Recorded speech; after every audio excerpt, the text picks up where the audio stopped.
Hello and welcome back to Amorphophallus ID. In this video, we are covering Amorphophallus manta, one of the least documented endemic species in the entire genus.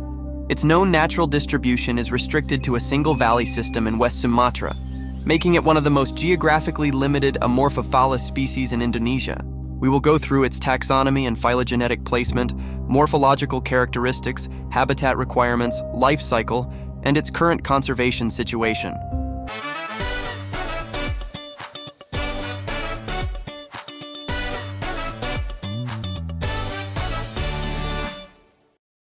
Amorphophallus manta was formally described by Hederscheid and Ittenbach.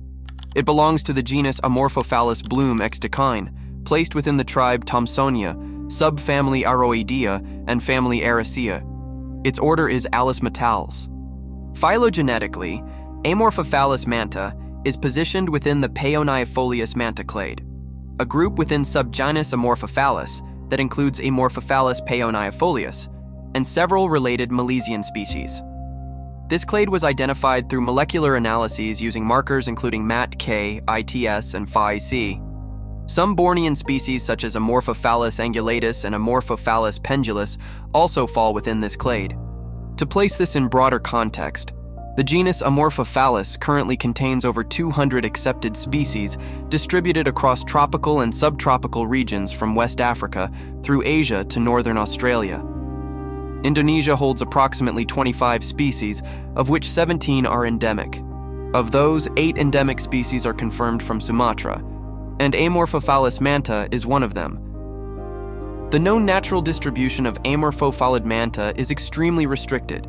It has been recorded from Harau Valley in Lima Puluh Kota Regency, West Sumatra, Indonesia, and from parts of Peninsular Malaysia. Outside of these two locations, no confirmed wild populations have been documented. Harau Valley sits within a protected nature reserve in West Sumatra, administered by BKSDA West Sumatra. The topography consists of high canyon walls and undulating hills, with elevations ranging from approximately 500 to 850 meters above sea level. The habitat is tropical rainforest with high canopy cover, creating a shaded understory with consistently high humidity. 4 river systems drain through the valley, maintaining soil moisture year-round. These are the conditions that Amorphophallus species require: shaded, well-drained but moisture-retaining soil, rich in organic matter. It is important to note that Amorphophallus manta is intolerant of waterlogging. Sustained root saturation leads to tuber rot. This makes drainage structure a critical factor in its microhabitat selection. The restricted distribution, a single valley in Sumatra plus limited populations in Peninsular Malaysia, means any localized habitat disturbance directly threatens the entire known wild population. Amorphophallus manta follows the general body plan of the genus, but shows characteristics typical of the Paeoniifolius-Manta clade. Like all Amorphophallus species, it grows from an underground tuber that serves as the plant's primary storage organ. In this clade, tubers tend to be relatively large and robust. During the vegetative phase, the plant produces a single leaf consisting of a tall petiole and a broad compound leaf blade. The petiole usually displays mottled patterns common among Sumatran Amorphophallus species, while the leaflets form a spreading canopy. When mature, the plant enters its reproductive phase and produces an inflorescence directly from the tuber, without a leaf present at the same time. The inflorescence consists of 2 main parts, the spathe and the spadix. The spathe is a large bract that surrounds the spadix, and often contains ridges or wart-like structures that temporarily retain pollinating insects.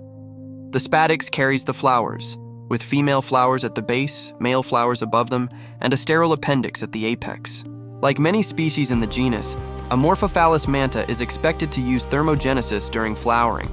Heat produced by the appendix helps disperse odor compounds that attract carrion flies and dung beetles, which serve as pollinators.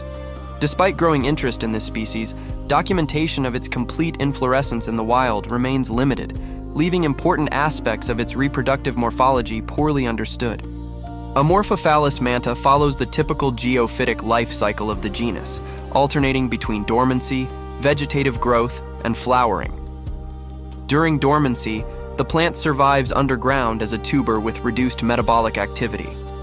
The length of this period varies depending on environmental conditions and tuber size. Pollinating insects are attracted by odor compounds released during thermogenesis and may be temporarily retained inside the spathe, increasing the likelihood of cross-pollination. After successful pollination, the spathe collapses and the fertilized flowers develop into berries, which are typically dispersed by birds when mature. The species can also reproduce vegetatively through offset tubers, allowing propagation without flowering. This mechanism is important both in cultivation and in ex situ conservation. Amorphophallus manta faces three main threats: habitat degradation, wild collection, and limited scientific data. Although Harau Valley is legally protected and managed by BKSDA West Sumatra, surrounding areas continue to experience human pressure. Its restricted distribution makes the species particularly vulnerable to population decline. Continued habitat protection, field monitoring, research, and responsible ex situ cultivation remain important for its long-term conservation. Amorphophallus manta is a rare endemic aroid with a highly restricted natural range and many unanswered questions surrounding its ecology and reproduction. Continued research, field observations, and conservation efforts will be essential to better understand and protect this remarkable species. For more species profiles, cultivation information, and resources on Indonesian Amorphophallus, visit amorphophallus.id. Thank you for watching, and subscribe for more in-depth coverage of Amorphophallus species from Indonesia and beyond.